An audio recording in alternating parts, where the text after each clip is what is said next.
was this, this is great, like, this aspect of it.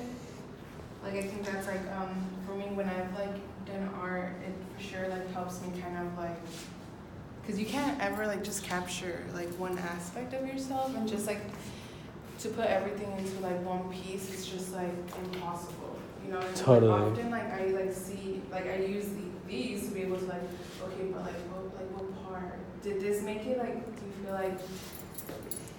like, how was this process for you? Like, well, I'm curious about, like, kind of, like, your own reflection, like.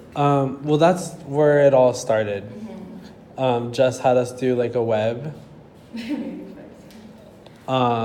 And oh, really? yeah, so because like when I was thinking about this project, I was just like, how I'm taking a sexuality culture and colonialization class, and I couldn't like stop thinking about like the colonial history, you know, like I was like, how do I talk about myself and not even like not think about that, you know? So that really started helping me to unpack what it meant to be who I am.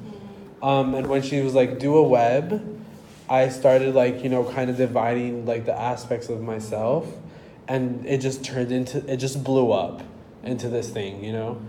And when I like sat down with Jess, I was just like, I don't know where to go from this, you know, like this is so much, like I want to kind of incorporate every single aspect, but I don't know how to do it.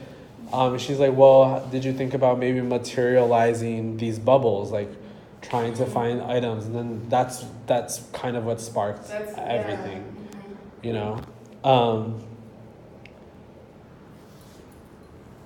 Yeah.